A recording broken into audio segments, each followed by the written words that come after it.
Maikling pambungad ito sa ating kwento. Nagsisimula ang ating kwento sa isang batang ipinanganak sa labas ng kasal sa isa sa pinakamalakas na clan ng martial arts. Mula pagkabata, iisa lamang ang kanyang hinahabol, ang pagtanggap mula sa kanyang pamilya. Ngunit bumagsak ang lahat nang siya'y ma-diagnose na may kondisyon na nag-alis sa kanya ng kakayahang magsanay sa martial arts o mahika. Tinaguriang walang silbi at itinakwil, siya'y sa huli ipinataksil at pinaslang ng sariling mga kamag-anak. Ngunit hindi pa tapos ang kapalaran sa kanya. Binigyan siya ng pangalawang pagkakataon. Ipinadala pabalik sa sandali ng kanyang kapanganakan, may dalang bagong kapangyarihan at nag-aalab na handering baguhin ang kanyang tadhana. Ang ating kwento ay nagsisimula sa malayong hilagang lupain ng Korea. Isang hindi pa natutuklasang teritoryo na hindi naabot ng mga tao sa loob ng maraming siglo. Isang grupo ng mga mercenary ang naglakbay sa hindi kilalang lugar, kasama ang isang misteryosong grupo ng mga nakamaskarang nilalang. Isa sa mga mas batang mercenary ang maingat na nagmamasid sa grupo. Napansin ito ng kanyang kasamahan at tinanong kung ito ba ang kanyang unang misyon sa paggalugad. Aminado ang binata na nakaranas na siya ng gates at dungeons, ngunit ito ang kanyang unang paglalakbay sa hindi pa natutuklasang lupain, at nakakaalarma. Tumawa ang kasama niya at nagbabala na maging mapagmatsyag. Hindi pa nakapasok ng daan-daang taon ang sinuman rito, at tiyak na puno ito ng mapanganib na nilalang, marahil pati sinaunang halimaw. Ngunit nanatiling may pag-asa ang mas batang mercenary, sinasabi na maaasahan nila ang kanilang leader. Pagkatapos ng lahat, miyembro siya ng tanyag na pamilyang martial clan, at ang kapatid mismo ng patriarch ay malakas. Ang ganitong lahi ay tiyak na may taglay na kapangyarihan, hindi ba? Tumawa ang mas nakatatandang mercenary, at tumingin sa leader na may halong pangungutya. Ang tinutukoy mo ba ay yung tao? Sabi niya na may ngiting mapagmataas. Ibinunyag niya na ang leader ng ekspedisyon ay walang iba kundi ang itinuturing na walang silbing anak sa labas ng pamilya Marshall Lee, pinalayas dahil sa pagiging mahina. At doon natin nakita siya, si Lee Chol, ang ikasyam na anak na ipinanganak sa labas ng dakilang clan ng Marshall Lee. Patuloy ang ating pangunahing tauhan, ang mercenary, laging kulang sa talento si Chol. Hindi siya nakaabot sa higit sa ika-7 ranggo, kahit sa kanyang edad, at tila tamad pa. Biglang lumapit ang isa sa mga nakamaskarang nilalang kay Chol at sinabi, panahon na para umalis. Tahimik siyang nagmasid saglit, tumango, at tumayo. Ang mga nakamaskarang ito ay hindi ordinaryong mga gwardya. Sila ay mula sa Shadow Sword Unit, mga elite na mandirigmang direktang naglilingkod sa patriarch ng pamilya Marshall Lee. Ang kanilang misyon, protektahan si Chol. Ngunit may alinlangan si Chol. May kakaibang pakiramdam siya, para bang may patibong ang buong misyon na ito. Balik-tanaw sa panahong maliwanag pa ang kinabukasan ni Chol. Kahit anak sa labas ng kasal, may pangarap at ambisyon siya. Nais niyang umangat sa loob ng kanyang clan. Lumilipad ang kanyang puso sa pag-asa nang siya ay mapili ng pinakamataas na ranggong sandata ng pamilya sa steel selection ritual. Noon, naniniwala si Chol na sa sapat na pagsusumikap, makakamit niya ang pagpapatunay ng kanyang clan. Sigurado siya na sa tiyaga at pagpupursigi, makakamtan niya ang respeto. Ngunit may ibang plano ang realidad. Nawasak ang kanyang pag-asa nang madiskubre siyang may bihirang kondisyon na sumire sa kanyang mana pathways. Brutal ang hatol ng doktor, imposible ang mahika, at maging ang martial arts ay magiging delikado. Sa ganitong kalagayan, ang pag-abot sa ika-9 na ranggo ay itinuturing na imposible. Nang dalhin ng head steward ang balita sa ama ni Chol, labis itong nakaapekto sa kanya. Ngunit ang ibang miyembro ng pamilya ay hindi nakiramay. Ipinagwalang bahala nila ang steel selection ritual, kung saan napili si Chol bilang isang top-ranked na sandata, tinuturing lamang itong swerte. Gayunpaman, hindi sumuko si Chol. Lumaban siya sa kabila ng lahat at umabot sa ika-7 ranggo sa edad na 25, determinadong patunayan na mali ang doktor. Bagaman naabot ito ng kanyang mga kapatid ng mas maaga, ipinagmamalaki niya ang kanyang sarili, ngunit hindi nagtagal ang selebrasyon. Sa kanyang ika-30 kaarawan, opisyal siyang pinalayas sa clan. Kung hindi dahil sa proteksyon ng kanyang panganay na kapatid, malamang ay hindi siya makaligtas. Sa susunod na 10 taon, nabuhay si Chol sa pagtakas. Nagulo ang mundo sa paligid niya. Lalong lumawak ang mga hindi pa natutuklasang lugar at dumami ang atake ng mga halimaw. Nakabagsak sa kalye, umupo siyang pagod sa isang araw, nang isang hangin ang maghagis ng dyaryo sa kanyang mukha. Kinuha niya ito ng walang kamalayan, ngunit habang binabasa ang pahina, napuno ng luha ang kanyang mga mata. Patay na ang kanyang ama, ang dating patriarch ng martial Lee at isang alamat sa martial arts. Habang dinadala pa niya ang bigat ng balita, may bumigkas ng tinig, tinatawag siyang Young Master. Tumingala si Chol at nakita ang dalawang miyembro ng Shadow Sword Unit sa kanyang harapan. Pumikit ang kanyang galit at itinapon ang dyaryo, hinihinging malaman kung paano siya natagpuan. Hindi sila sumagot. Isa sa kanila ang nagbigay lamang ng opisyal na scroll. Naiinis sa kanilang katahimikan, binuksan ni Chol ang utos at binasa ito. Ito ay isang misyon sa paggalugad sa isang partikular na rehiyon. Ngunit ang tunay na nakakuha ng kanyang pansin ay ang pirma, si Lee Gansong, ang kanyang ikatlong kapatid. Natutulala si Chol, naguguluhan. Bakit si Lee Gansong ang nagbigay ng utos? Ano ang nangyari sa kanyang panganay na kapatid? Bago siya makapagtanong, sinabi ng isa sa mga nakamaskara na aalis sila sa loob ng isang oras. Habang umiikot ang lalaki palayo, mabilis na pinigil siya ni Chol, at tinanong tungkol sa kapalaran ng kanyang panganay na kapatid. Walang sagot, kumpirmado ang kanyang pangamba, may itinatago sa kanya. Hawak ang utos, hindi maiwasang magtanong si Chol, bakit ako ang tinawag? Hindi ako humawak ng espada sa loob ng isang dekada. Ika-7 lang ang ranggo ko. Kaya bakit ngayon? Bakit ako? Bumaling muli ang nakamaskarang nilalang kay Chol. Malamig at matalim ang tinig, tinatanong kung tatanggihan ba niya ang utos. Alam ni Chol ang ibig sabihin ng pagtanggi, ay kamatayan. Walang ibang pagpipilian, pumayag siyang isagawa ang misyon. Walang ibang salita, naglaho ang mga miyembro ng Shadow Sword tulad ng usok, iniwan si Chol na naiinis at naguguluhan. Walang sagot, walang paliwanag, tanging isang misyon na pilit na ibinigay at hindi niya pinili. Bumalik sa kasalukuyan, tahimik na naglalakad si Chol sa gitna ng mga mercenary at nakamaskarang tao habang lumalalim sila sa kagubatan. Naputol ang katahimikan nang biglang huminto ang isa sa mga mercenary, namangha at hindi makapaniwala. Sa harapan nila, nakatayo ang isang gusali, matanda, abandonado, ngunit kahanga-hangang maayos pa rin para sa isang lugar na hindi natantunan sa loob ng maraming siglo. Bago pa sila makapagsalita, malinaw na sinabi ng isa sa mga nakamaskarang lalaki na papasok sila. Wala nang diskusyon. Pumasok ang grupo sa gate at maingat na naglakad sa loob ng gusali. Ngunit ang nakita nila sa loob ay nagpapanakot ng kanilang dugo. Isang bundok ng mga buto, bungo, at labi ang nakakalat sa sahig. Ang iba'y malinaw na tao, ang iba'y halimaw na di maipaliwanag. At sa gitna ng lahat nito, nakahiga ang bangkay ng isang sinaunang nilalang. At doon nangyari, walang babala, nagbigay ng utos ang isa sa mga nakamaskara, at sumiklab ang kaguluhan. Nilusob ng mga masked assassins ang mga mercenary, biglaan at walang awang atake. Sa loob ng ilang segundo, naging massacre ang ekspedisyon. Isa-isang pinatay ang mga mercenary. Nilamon ng bakal ang kanilang mga sigaw. Tanging si Chol at isa pang mercenary lamang ang nakaligtas ng sandaling iyon. Natigilan sa hindi makapaniwala, sumigaw sila, gustong malaman ang nangyayari. Sagot ng isa sa mga nakamasked na assassin, kasabay ng pagkilos, habang pinapatay ang kasama ni Chol. Sinabi niya kay Chol na dapat ay alam na niya mula sa simula, isang sentensya ng kamatayan ang misyon na ito. Ngunit idinagdag niya, karangalan ang mamatay habang nagsisilbi sa kalooban ng clan. Habang itinaas ang sandata para sa huling hampas sa isa sa natitirang mersenaryo, isang espada ang sumaksak sa kanyang tagiliran. Si Chol ang humawak nito. Naglalagablab ang kanyang mga mata habang tinatanong kung sino ang nag-utos ng pagtataksil na ito. Ngunit sa kanyang pagkabigla, hindi bumagsak ang nakamaskarang lalaki. Sa halip, hinawakan niya ang espada na nakabaon sa katawan niya, na may ngiting mapanghamak. Sinasabi ng mga tagubili na ililigaw si Chol dito at patayin siya agad, malinis, walang saksi. Sa nakakakilabot na kalmadong kilos, winasak ng assassin ang espada ni Chol gamit ang kamay lamang.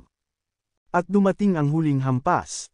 Unti-unti, nagsimulang magsara ang mga sugat niya, gumagaling sa harap mismo ng mga mata ni Chol. Lumingon si Chol, natigilan. Haharapin niya ang isang nilalang na higit pa sa tao. Biglang sinubukan ng isa sa natitirang mercenary na umatake mula sa likod, ngunit hindi niya nagawa. Sa isang iglap, pumikit at lumingon ang nakamaskarang nilalang, hinati ang lalaki sa dalawa sa isang walang awa at mabilis na hampas. Bumagsak si Chol sa sahig, halos maabot ang parehong nakakatakot na kapalaran. Damaloy ang sakit sa katawan niya, ngunit bago pa siya makabawi, tinutukan siya ng asasin, at pinagtawanan sa kanyang akala na higit siyang malakas kaysa sa tunay na kahinaan niya. Sa sumunod na sandali, naglaho ang nakamaskarang lalaki, at bigla itong lumitaw sa harap ni Chol, pinatama ang isang mabagsik na sipa sa kanyang dibdib. Ipinatapon nito si Chol sa buong silid na parang manika. Bumangga siya sa nabubulok na bangkay ng sinaunang halimaw. Sumigaw ang katawan niya sa sakit. Damaloy ang dugo mula sa bibig niya. Bawat hininga ay isang pahirap. Ngunit sa gitna ng sakit, nagliyab ang galit. Hilaw, nag-aalab na galit. Kinagat ni Chol ang kanyang ngipin. Hindi niya hahayaang matapos ang lahat ng ito nang walang laban. Desperado, pinagmamasdan niya ang silid, naghahanap ng kahit ano na makakatulong sa kanyang mabuhay. Doon niya ito nakita, isang espada, luma at bulok, nakabaon sa katawan ng bumagsak na halimaw. Walang pag-aalinlangan, tumakbo siya patungo rito. Kung sapat ang lakas nito para patayin ang nilalang na ito, iniisip niya, sapat na rin ito para magamit ko. Gamit ang lahat ng natitirang lakas, hinailan niya ang espada, at natigilan sa hindi makapaniwala. Ang espada ay naglaho sa kanyang mga kamay. Naging abo at nawala sa hangin, parang hindi ito kailanman nag-exist. Napalunok si Chol. Hindi niya may proseso ang nangyayari. Bakit? Bakit ngayon pa? Sa likuran niya, lumapit ang nakamaskarang lalaki, pinagtatawanan ang eksena. Isipin mo, isang miyembro ng martial law clan ay ganitong kahinaan, bulong niya. Pero mabuti, mamamatay ka ng may marangal na pangalan. Itinaas niya ang sandata at umatake. Bumagsak si Chol, unti-unting nawawala ang malay, iniisip kung dito na ba magtatapos ang lahat. Isang buhay na puno ng sakit, pagtanggi, at walang katapusang pagtakas. Mapapawi sa isang abandonadong lugar, malayo sa lahat ng kanyang ipinaglaban.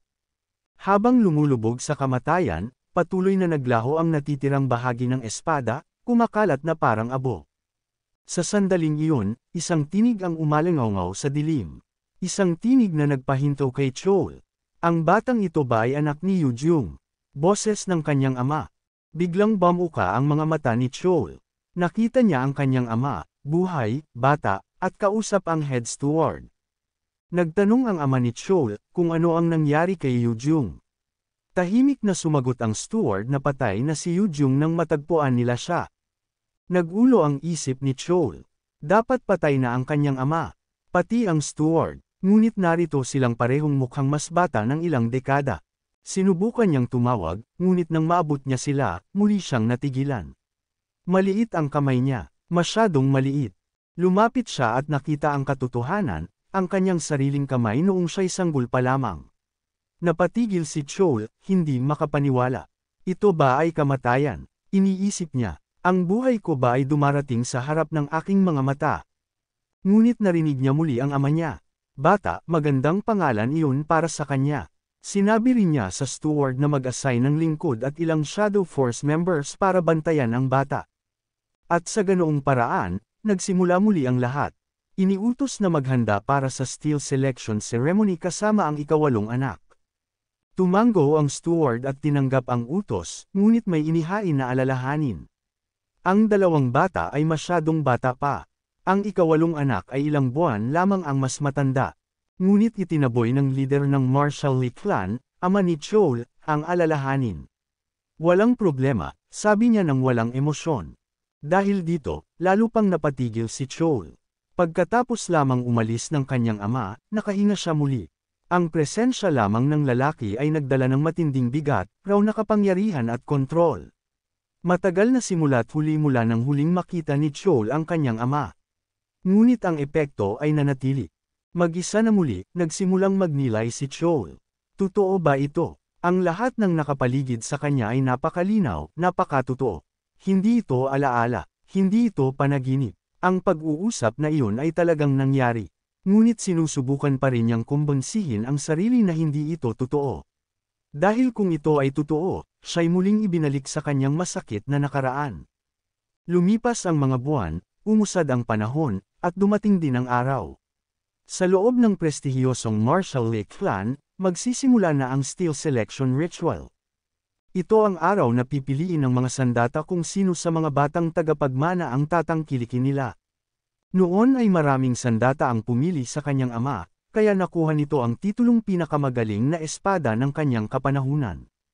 Pabor din sa kanyang panganay na kapatid, ang Thomes Blade at Staff, sumikat ito bilang isang maestro sa espada at mahika.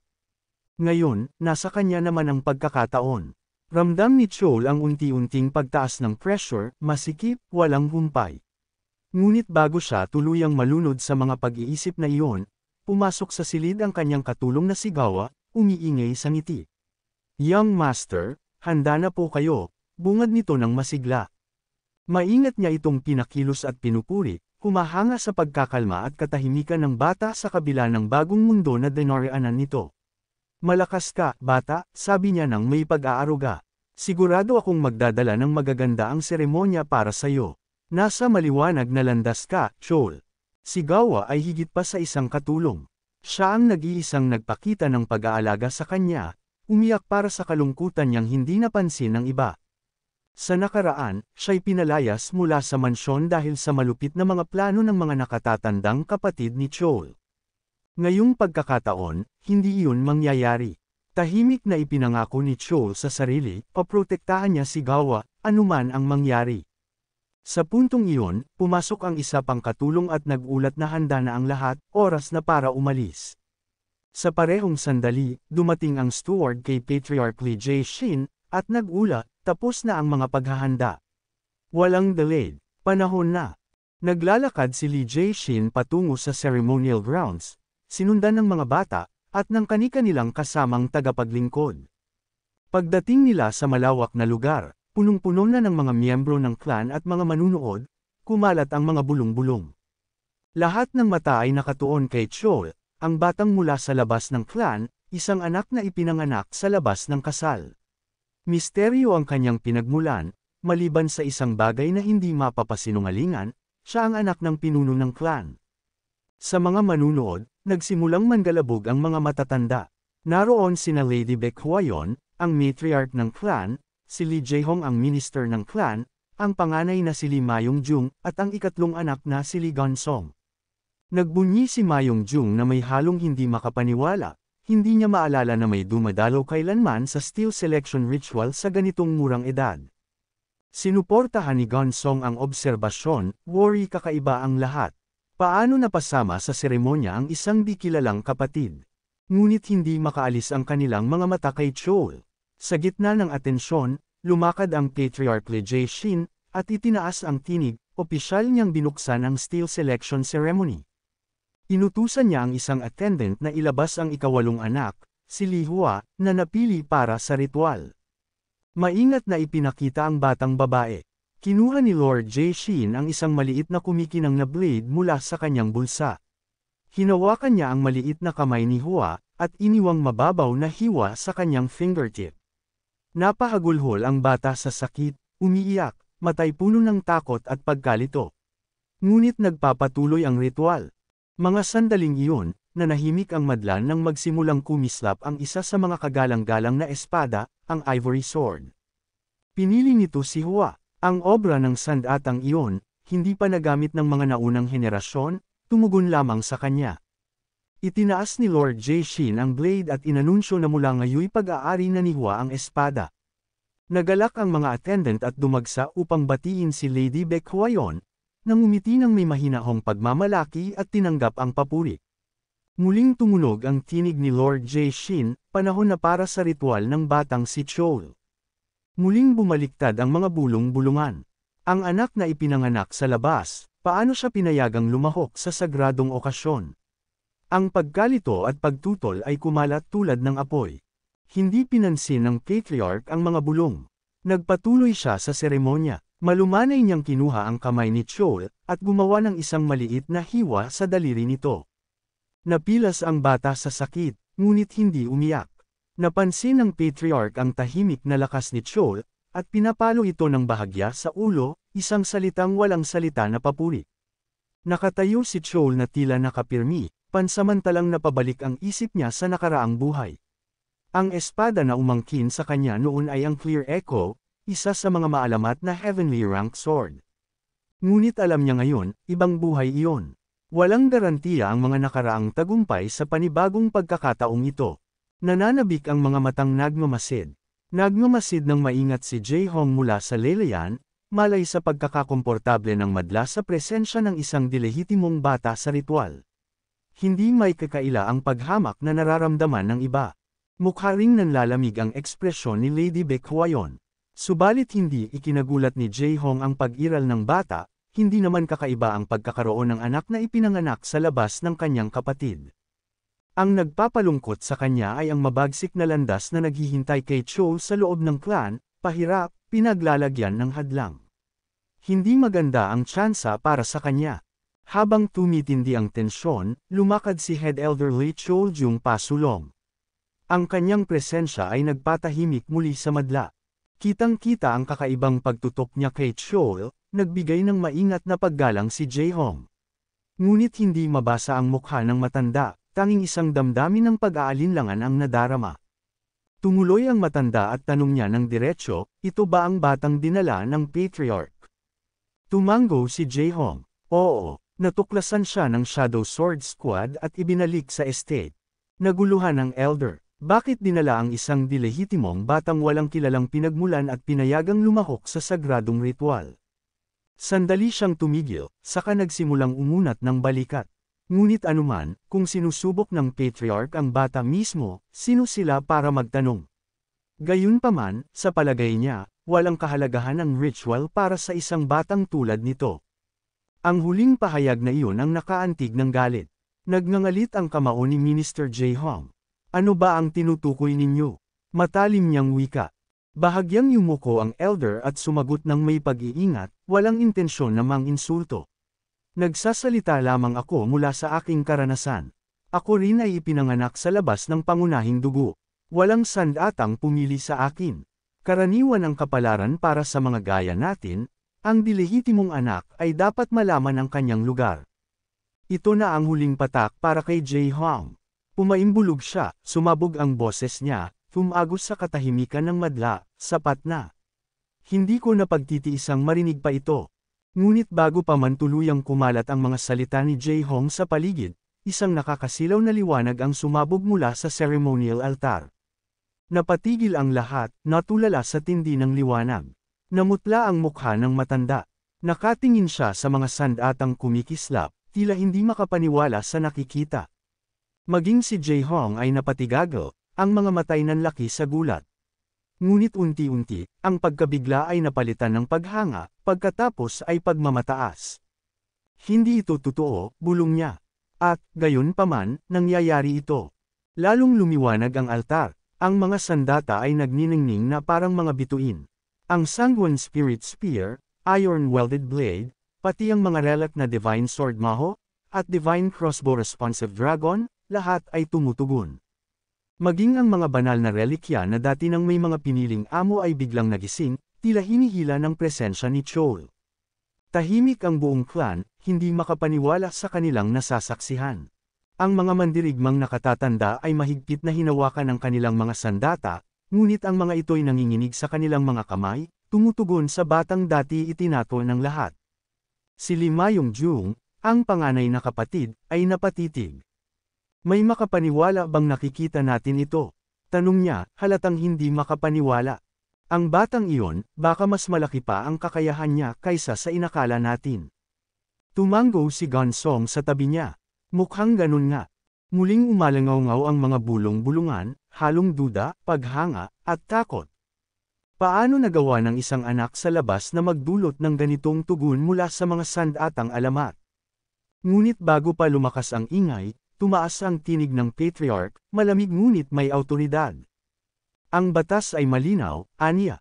Ang bawat sandatang pumili sa batang ito ay kanya. Ngunit alam niyang hindi ganoon ka-simple. Kaya't nagbukas siya ng pagpupulong. May kikinig ako sa inyong mungkahi. Nagsalita si Minister Jae-hong at tinaas ang kamay. Tumango ang patriarch. Magsalita ka. Iminungkahi ni Jae-hong ang isang kompromiso. Igalang natin ang diwa ng seremonya. Ang mga sandatang ito ay para sa mga henerasyon, hindi sa isang sandali lamang. Hayaan natin siyang pumili, ng isa lang. Tahimik na nag-isip ang patriarch bago tumango. Makatarungan, gagawin natin yan. Ipinatawag si Chol sa gitna ng ceremonial grounds. Isa-isa, ipinakita sa kanya ang mga sandatang nagliliwanag, makapangyarihan, sinauna, at sagrado. Hindi ganito ang nangyari sa kanyang nakaraang buhay, ngunit ngayon, may pagkakataon siyang pumili ng mas matalino. Tahimik siyang naglakad. Dinaanan niya ang mga sandatang nagdulot ng paghanga sa lahat. Ang Frax Sword na kayang humiwol ng mga dragon. Mga sagradong sibat na hinulma mula sa buto ng banal na puting balyena. Mga mahiwagang tungkod tulad ng Valheim, isinilang mula sa puno ng mga espiritu. Maging ang Celestial Sword na nilikha mula sa pagsasanib ng araw, buwan, at mga bituin, lahat ay kanyang nilampasan. Ngunit hindi siya natukso. Hindi siya narito para sundin ang inaasahan. Narito siya para kunin ang pinakamatalinong pagkakataon. Habang papalapit, naging mas maingat ang kanyang mga hakbang. Tungo siya sa isang espada na halos hindi pinapansin, isang relikya na nababalot ng alikabok. Nang mapansin ng kanyang ama kung saan siya tatango, nanikip ang mga mata nito. Ang Black Twilight Sword, isang espada na natagpuan noon ng tagapagtatag ng clan sa hindi kilalang lupain. Misteryo ito, walang ninuno o tagapagmana ang nakagising dito kailanman. Bagaman kabilang sa heavenly ranked weapons, hindi kailanman napatunayan ang tunay nitong kapangyarihan. Marami ang naniniwalang simbolo lamang ito, hindi isang sandatang may lakas. Ngunit diretso si Chol patungo rito. Tahimik ang patriarch, hindi sigurado. Ito ba'y kapritsyo ng bata, o may mas malalim na dahilan? Itinaas ni Patriarch Jae-shin si Chol sa kanyang mga bisig at mariing sinabi. Ito'y kalooban ng langit, pinili na ni Chol, at pinili rin siya ng Black Twilight Sword, isang espada na may kaugnayan sa pinakadakilang ninuno ng clan. Sa gayon, nagtapos ang steel selection ceremony. Mula sa malayo, nanlilisik ang mga mata ni Lady Beck. Ang batang yan, magiging problema siya, bulong niya. At kapag tinangka niyang harangan ang landas ko, hindi ako magdadalawang isip na alisin siya.